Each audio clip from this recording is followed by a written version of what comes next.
So for our next video, I want to show you how you can get the information about what you did since the last commits and in the last commits more easily and more nicely. So we're still in this example one. There are still our files that you know from the previous video. And what we can do, and what you should frequently do, is type git status. And you immediately see that I have changed two of the files. Now, to find out what I did, instead of going into the files, we can type git diff. And that tells us directly that in the unstaged file, file 2, I wrote a little text that says, this is something I still need to stage. Okay, that's file 2. And we can say git diff -- staged, or cached works also.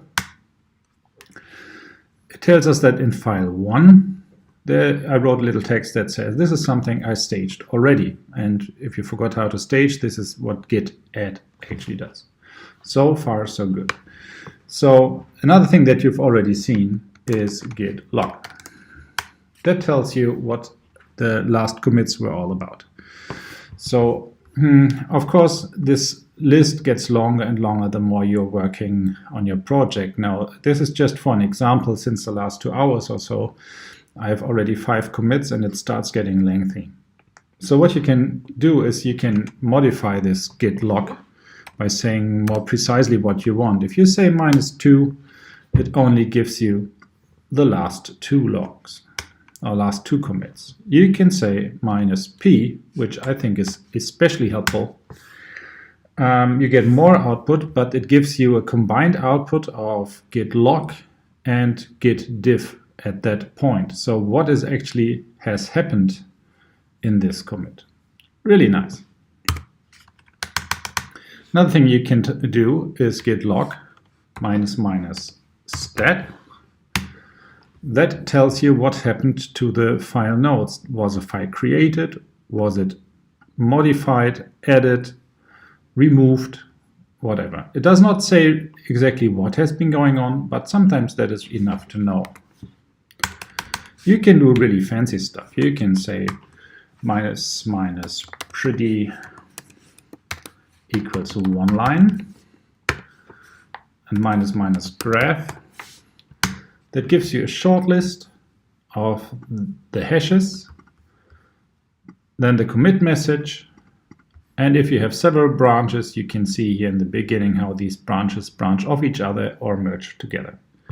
You can also do something like this. You can say, I want all the commits since the last 30 minutes. And you see there was no commit in the last 30 minutes because I was busy preparing this video. Okay, so this is a couple of different ways of saying git log. Actually, this is one that I really like, but I don't really like typing this all the time. So what you can do is defining an alias. That works with the git config that you know from the very beginning. You say on a global basis, I can define an alias, means my own command, and I call this, in this case, example log.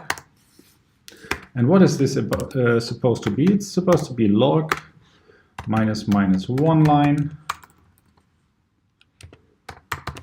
Oh, come on.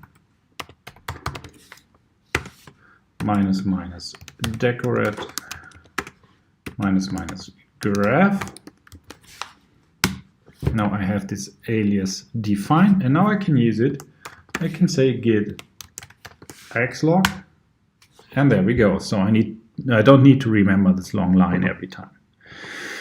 So now talking about configuring Git a little bit more. So other things that we can do is defining our favorite tools for editing and for making a diff or a merge.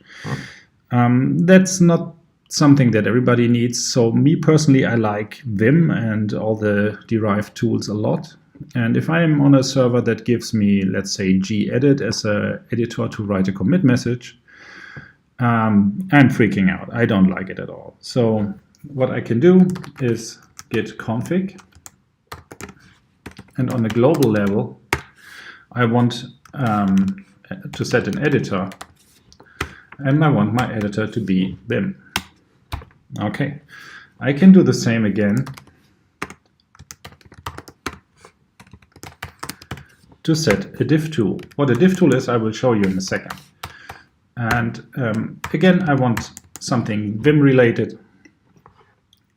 And I can do the same again for three-way merge. Define a merge tool. So what does the div tool? If you don't like the output of git div, you can type git div tool. And then it asks, shall I launch Vim div? Yes, please. And then you see the differences nicely split on your screen. So I like that a lot, and that's really helpful if you're doing something a little bit more complicated. So one thing I want to show you in this video is how you can set up a git ignore file and what that does for you. So look at our project. There's 5 files and one is already named personal file. So quite probably I don't want to share this with anyone else, and I don't want to push this on the server. So I could remove this file from the database by hand by typing git remove. On the other hand, sometimes you have a lot of files that you don't want to push. For example, if you're having model code and you're compiling this, then you have a lot of compiled object files that you don't need or probably shouldn't push to a server because it is not helpful to have these on any other server. Also, they just waste a lot of space. Another example is netcdf files.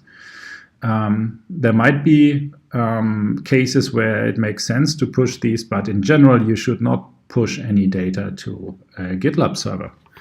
So an easy way of doing this is in the top level of your project, you can edit a file called git ignore. In the beginning, it will not exist, but you can just make one. And there you can just write all the files that Git is supposed to ignore. For example, I want my personal file to be ignored from now on. I also want every netcdf file and all the mod files, except one. There's one that I actually always want. I mean, not really, just for the video now. And that is, you put an exclamation mark for not, and let's call this keep this .mod. Okay, and then you can just save this, and that should be it. So, and it tells you now that from now on the git ignore file is present. You need to edit, of course.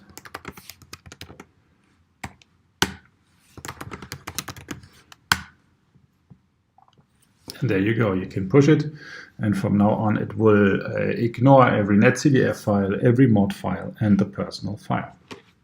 Okay, that's that for now. See you later in the next video, where I will be talking about how to set up branches.